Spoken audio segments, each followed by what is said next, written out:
정말인가요? 내 이름은 종타쿠 오덕이죠. 우리 종대 여러분, 오늘 하루는 어떠셨나요? 오늘은 인기 애니메이션 귀멸칼라에서 탄조와 네이코가 서로 적대하는 관계가 된다면 어떻게 될지에 대한 가상 시나리오 4부입니다. 이 영상에는 원작의 스포일러와 개인적인 견해가 있으니 그 점 유의하시길 바랍니다. 大丈夫ですか? 그럼 시작해볼까요?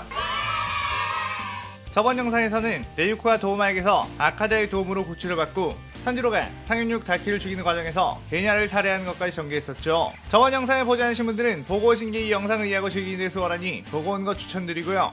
이 가상 시나리오 콘텐츠는 원작의 고증을 철저히 따라가는 매끄러운 진행이 되지 않기 때문에 어느 정도의 설정으로나 능력치 보정은 이해해 주었으면 좋겠습니다. 그럼 오늘의 가상 시나리오 시작하겠습니다. 어느 허름한 도장에서는 타격하는 소리가 흘러넘쳤는데 사연삼 아카자가 네이코를 데리고 격투 연습을 하고 있었죠. 아카자는 인정사정 안 봐주고 네이코를 패대기 치고 날려버렸고 끊임없이 두들겨 팼습니다. 네이코는 아카자를 한 대도 때리지 못하고 씩씩거렸고 싸움의 기술을 알려주셔야지 이렇게 진심으로 싸우면서 일방적으로 때리기만 하면 되냐고 불만을 표출했죠. 아카자는 그에 물음표를 던졌고 무슨 소리 하느냐고, 내가 조금이라도 진심으로 널 상대했다면 넌 이미 가루가 되어 사라졌을 거라고 했습니다. 그러면서 잠자코 몸에 내 전투 방식을 때려 넣어 익히라고 한 뒤 다시 네이코에 공격을 해댔죠. 그렇게 기절하고 일어나고를 반복하며 몇 날 며칠을 스파르타 교육을 받던 네이코. 어느 날 아카자가 이제 실전을 경험해볼 기회가 왔다며 네이코에게 따라오라고 했고 네이코는 긴장하며 아카자를 따라 나섰습니다. 네이코는 아카자와 함께 걸어가면서 느껴지는 어색한 분위기에 당신도 인간 시절에 약하고 아픈 몸을 가지고 살았었냐고 물었죠. 그러자 아카자는 이 몸이 그랬을 것 같아? 라고 매섭게 물어보자 네이코는 히 하며 아니요, 당신은 인간 시절에도 무지막지하게 강했을 것 같긴 한데 부자님께서는 보통 몸이 아프고 약한 인간들을 혈기로 만들었다고 하셔서요 라고 했습니다. 그때 아카자는 네이코에게 자신은 인간 시절의 도깨비의 자식이라 불릴 만큼 난폭했다고 했죠. 네이코는 그럼 역시 당신은 나쁜 놈인 죄송해요 라며 얼떨결에 속마음을 말해버렸고 아카자가 불같이 화를 낼까봐 눈치를 봤습니다. 그때 아카자는 왠지 쓸쓸한 표정이 되며 그래, 나는 이 세상에서 가장 나쁘고 쓸모없는 녀석이었다 라고 하며 자신의 인간 시절 이야기를 시작했죠. 아카야는 어린 시절 평범한 집안에서 태어나 남들처럼 행복하게 자라고 있었는데 어느 날 집에 무장강도들이 들어 어머니를 살해하고 아버지는 그들을 막는 과정에서 크게 다쳐 장애를 얻게 되었습니다. 그 이후 아버지는 일을 하지 못하게 되었고 아버지의 수발을 들다가 그동안 모아놓은 돈이 전부 바닥나버렸죠. 그런데 주변의 사람들은 그저 안타깝다며 혀만 찰 뿐 아무도 도움을 주지 않았고 아카야는 아버지를 위해 돈을 벌어야 했기에 일자리를 찾아 나섰습니다. 하지만 어린아이였던 아카자를 써주는 것은 아무것도 없었고 아카야는 자신이 불쌍하다고만 말하며 속으로는 우월감에 차이는 위선자들이 역겨워 그들의 지갑을 훔치는 소매치기가 되었죠. 그 과정에서 아카자는 몇 번이나 관아에 끌려가 모진매를 맞기도 했지만 아카야는 이런 쓰레기 같은 것들의 돈을 훔치는 건 하나도 잘못이라고 생각하지 않는다며 당당했고 그런 아카자를 사람들은 도깨비의 자식이라고 불렀습니다. 그러나 어느 날 관아에서 몰매를 맞고 난 뒤 집으로 돌아갔는데 아버지가 자신 때문에 자식이 범죄자가 되었다는 것에 죄책감을 느끼고 자살해버렸죠. 마지막 남은 가족까지 잃게 된 아카자는 단 한 명이라도 우리 집안에 따뜻한 도움을 주는 사람이 있었더라면 이렇게까지 되지 않았을 텐데 라고 하며 세상을 원망했고 그 분노를 폭력으로 표출하며 악명을 떨치게 되었습니다. 그런 도중 한 무술도장 사범 케이조를 만나 원없이 얻어맞은 뒤 자신의 제자로 들어온 것과 동시에 자신의 집에 들어와 딸 코요키를 병간호해주라는 제안을 받았죠. 처음으로 케이조에게 인간 대접을 받은 아카는 케이조와 코요키와 함께 지내면서 어린 시절의 상처를 조금씩 잊는 듯 했고 어느새 성인이 되어 코요키와 결혼까지 약속을 하게 된 상황이었습니다. 그렇게 아카자는 아버지의 묘에 가서 자신이 이 세상에서 따뜻함을 영원히 느끼지 못할 줄 알았는데 자신을 따뜻하게 대해주는 사람들을 만났고 그들의 가족이 될 것 같다는 말을 했죠. 그렇게 인사를 마치고 집에 돌아간 아카자.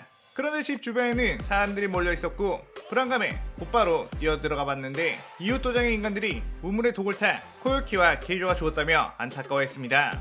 그때 아카자는 그동안 그들 덕분에 잡고 있던 이성의 끈이 끊겼고 곧바로 이웃 도장에 쳐들어가 그 모두를 주먹으로 때려 죽여버렸죠. 그럼에도 분이 다 풀리지 않았고 이따위 악한 인간들이 가득한 세상 내가 멸망시켜버리겠다며 포효했습니다. 그때 무장이 다가와 지금까지 본 모든 분노 중에 가장 슬픈 분노가 담겨있는 것 같다며 혹시 혈기가 되어 이 세상을 바꿔보지 않겠느냐는 제안을 했고 그 제안을 받아들여 지금의 자신이 되었다고 했죠.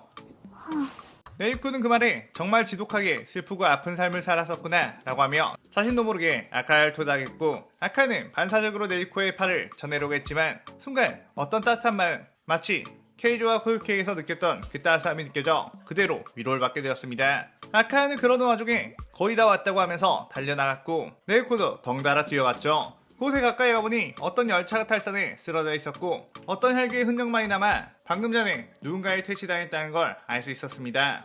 아카야는 채 늦었나? 라고 하며 살짝 심기가 거슬리는 듯 인상을 썼죠. 그때 앞에는 여러 명의 귀살대원 검사가 있었고 그들은 아카자와 네지코를 보고 엄청난 경계를 했습니다.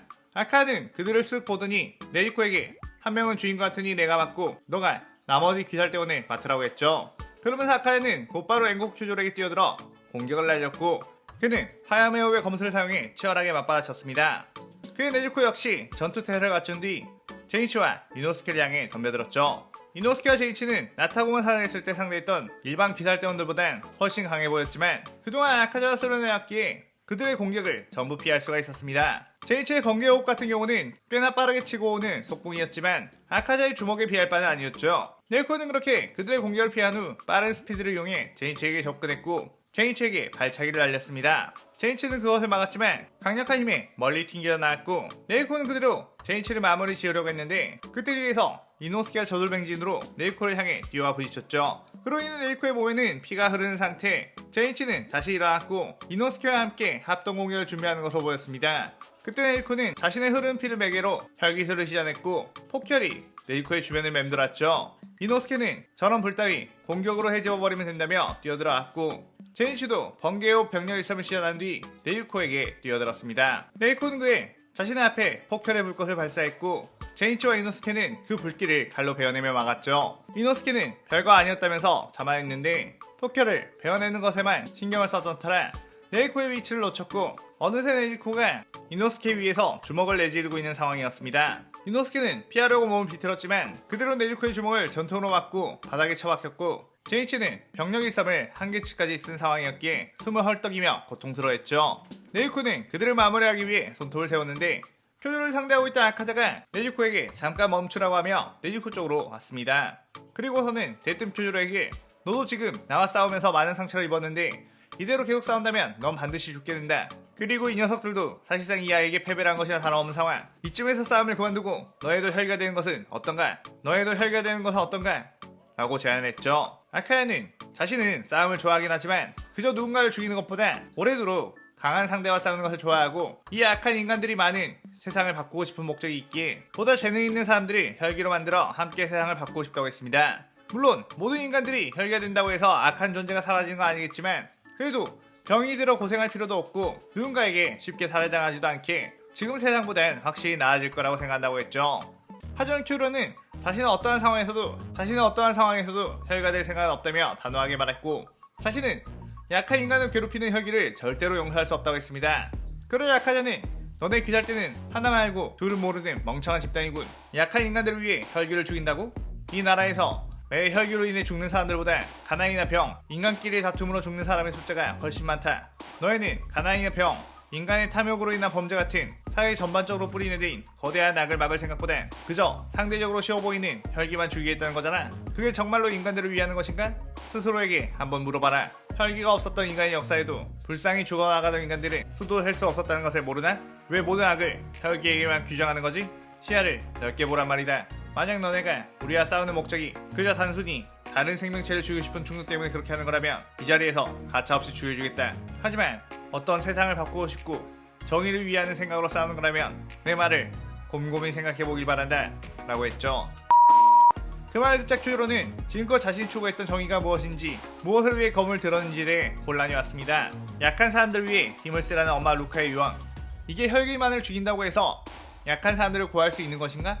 자신은 사실 거대하게 뿌리내린 사회의 어두운 면을 외면한 채 그저 혈기만을 악이라고 규정해버렸던 것은 아닌가 생각을 했죠. 그때 이노스케가 일어나 나는 그런 거 다 모르겠고 그냥 혈기를 쳐줄 거다 라고 하며 에이코를 향해 덤벼들었고 그 순간 아카자가 그래?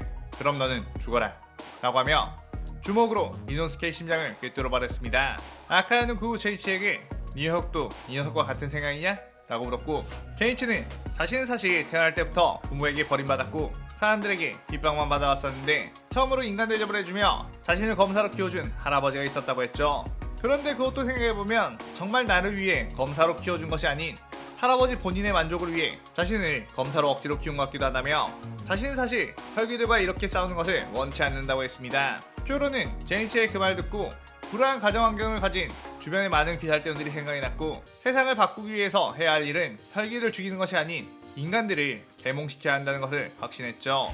퓨로는 아카자에게 그럼 좋다. 대신 혈기가 되더라도 무고한 인간들을 죽인 혈기는 용서하지 않겠다 라고 했고 아카자는 그들에게 무장의 피를 나눠주며 제니치와 큐로는 그렇게 혈기가 되었습니다. 네이코는 그런 아카자를 보고 그냥 싸움광인 줄 알았고 모든 인간을 죽이는 것만이 목적인 줄 알았는데 자신 같은 피해자가 없도록 세상을 바꾸려고 하는 모습에 감동했고 혹시 자신의 오빠 탄지로도 이렇게 설득시킨다면 혈기로 만들 수 있지 않을까, 그렇게 되면 예전에 취했던 그 관계로 돌아갈 수 있지 않을까 라는 기대를 했죠. 그 시점 탄지로는 12개월의 나머지 하연들을 전부 퇴치했고 그 곁에는 항상 사네미가 있었습니다. 사네미는 탄지로에게 티를 내진 않았지만 자신의 동생 게냐를 죽였다는 것에 자신도 똑같이 네이코를 죽여버리기 위해 탄지로와 함께 임무를 나가는 거였죠. 탄지로는 그런 사네미의 계획을 어느 정도 눈치채고 있었고 혹시라도 혈기가 싸우고 있을 때 자신을 공격하진 않을까 라는 생각에 한시도 긴장을 늦추지 않았습니다. 그러던 중 그들은 일륜도를 만드는 대장자의 마을에 상현혈기가 출몰했다는 정보를 받고 곧바로 그곳으로 뛰어가게 되며 이 시나리오 4부가 끝이 나게 되죠.